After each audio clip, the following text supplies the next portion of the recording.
Just a bunch of guys that have a nice time. It's an outlaw outfit. Party and camaraderie, good friends. Entertainment, fellowship. Gentlemen. Good time. Great friends. Hey everybody, let's have fun. You only live but once, and when you're dead, you're done. You better let the good time roll, baby. Oh, let's get it on, mama. And I don't care if you're old. Get yourself together, let the good time roll. Don't sit there mumbling, talking trash. If you want to have a ball, you gotta go and spend some cash and let the good time roll, baby. Oh, baby. And I don't care if you're old. Get yourself together and let the good time roll. Hey, hey, hey, hey. If you were big 50 years ago or in that era, you came here.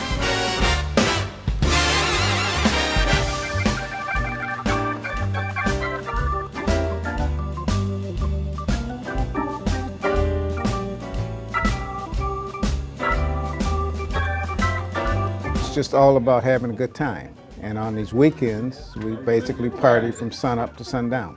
Camaraderie, partying, and our trips, annual trips, weekend trips to different places around the world.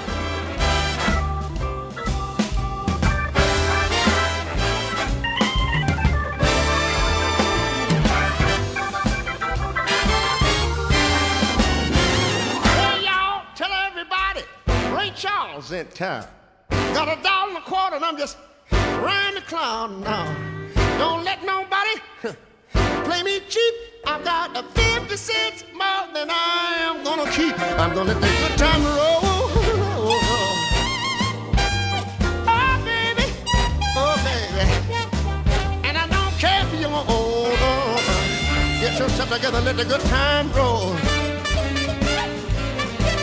Hey, no matter whether rainy weather, if you wanna have a ball, you gotta get yourself together. Oh, get yourself under control. Yeah.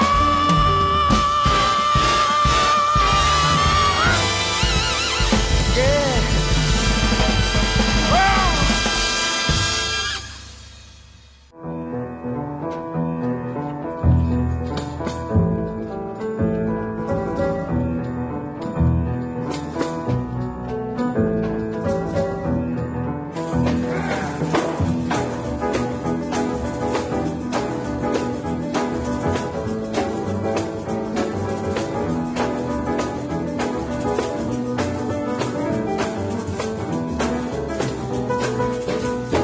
Mama, don't you treat me wrong. Come and love me, daddy, all night long. All right. All right. Started because the founder of the club was not able to be admitted in the other club. You understand? So he founded this club. Red, as he was called, Red Brooks, had a little problem with the organization that was already here in town that they wouldn't let him in. Pinnacle Club. And so he started this group, and one of the rules were that if you're ever a member of the Pinochle Club, you couldn't be a rogue. And that created a lot of animosity for a lot of years, because Pinochle Club for a while thought they were it. This club was formed as a retaliation against another club that was established. And this was club started as an alternate to that particular club with a lot of stringent rules. I happened to be a party, a group in Washington, D.C. on a plane. There was 3 or 4 of us on the same flight back, and we talked about what a nice weekend that was, that we're going to start the same thing in Detroit. Black men, professionals, needed to exchange ideas, needed fellowship, camaraderie, to know that if something happened untowards in the city, you would have a group to call upon that would stand by you. We didn't have opportunities to a lot of things that that Caucasian Americans had opportunities. Doors weren't open to us till we went in and opened up many doors, like the Sheridan Cadillac in Detroit, or the Statler, to house blacks. And this has been true in other places across the country that we've gone to. Everything was segregated. I remember first home I bought was on Glen Court.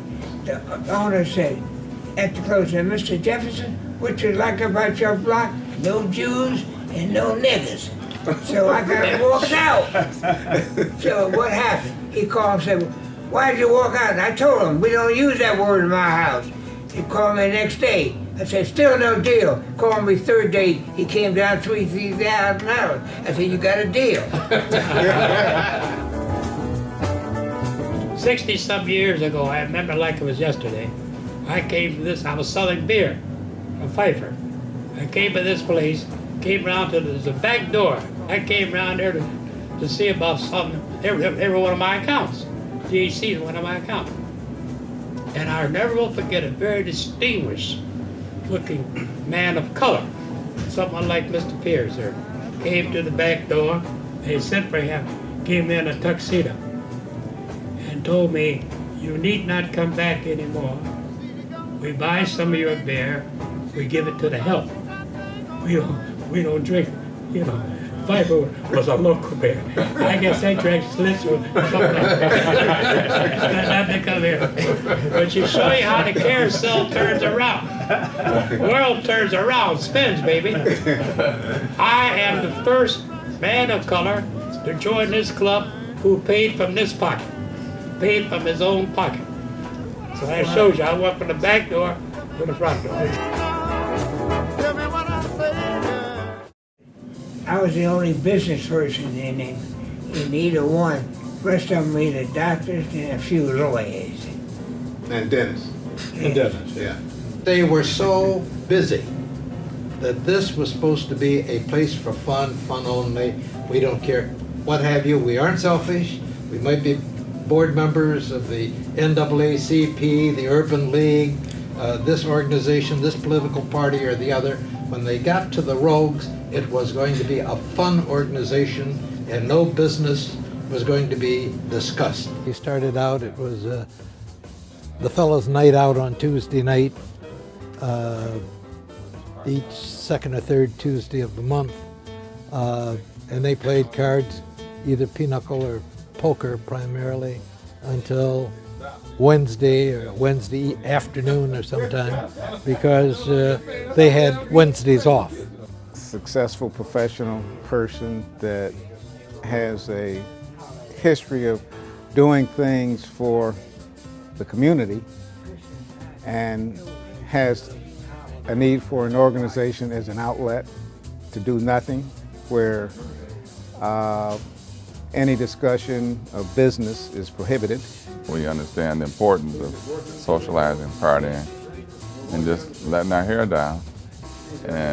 But yet we get back to taking care of business. But one good thing about working real hard and being successful in business is so we can have a good time. You think big, you live big, and you throw big parties. I love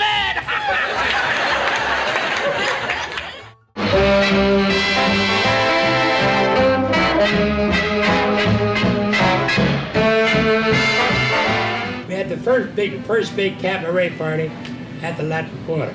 There were a few places in Detroit open, and the Latin Quarter was about the most fashionable place in town. You're correct. It was on that. spectacular. You're correct. And on I that. think the Rogues were the first to use it. The wives and family members became fast friends. It was a good evening for me to be out, and the comradeship with most of those guys, I'm still friendly with them, and I happen to be one of the older ones, but then we see each other. It hasn't changed. You go to the same party, same people. Yeah.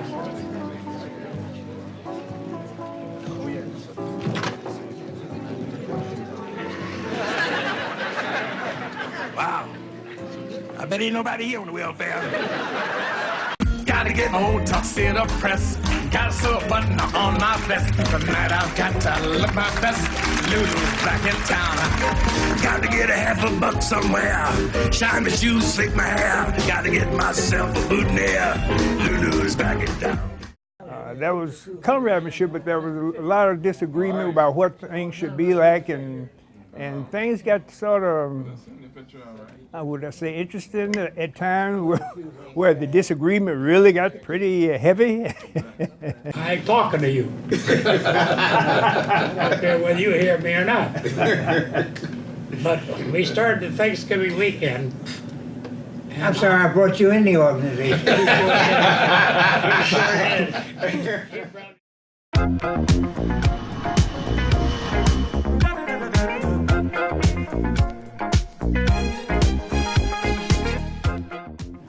So we went to Islamorada in what was it, 1994? 94. 1994, and we have been traveling since that time. Yeah, just like we used to stay this home. This year is our first year Returning to Detroit. returning to Detroit. Celebration of our 50th. We had a good time in Casa de Campo, but the Paris trip, I think, is one that stands out for all of us. Even though some of our members had their pockets picked, it was a trip that I think every rogue at the time and the guests at the time will never forget. And many of us left the Paris trip and went down to southern France, to Nice and Monte Carlo. So it was great fun. On my trip to Paris, I guess it wasn't funny, but my clothes didn't get there. My suitcase got lost, and I was walking around in the same clothes for about 3 days. That was one memorable experience I had. The fact that we traveled together and we became the first travel club as such in Detroit. We've been to a lot of different places, traveled with them places I probably would not have gone otherwise. And each place I went to, I enjoyed it, and it was just fun. You meet other people from across the country. You go to their cities for one reason or the other, and it becomes a place of hospitality. You feel people, you know somebody there. Being there with people from Detroit, friends in Detroit, and in a foreign country, and watching the reaction of the French and other foreigners to a group of black folks that looked like they were somewhat affluent. We enjoyed it. You will see that around the country, we were probably the #1 social club. And I think what attests to that fact is that we are still around. Many of these fellows now are in different avenues, and they pierce the corporate veil in many different types of businesses. I think it's an organization that will continue, because I believe there are people who need the experience of traveling, going places and doing things together. You know, people take trips and go on vacation and do things, but as a group, you go to a different place and you have a party there. You have enjoyment. You bring your friends with you, and I think that's something that will remain. There were other clubs like the Rogues where the same kind of thing would happen, but I would say that the Rogues is one of the few surviving clubs that has full membership and is doing well. I would like to wish the Rogues a happy 50th anniversary.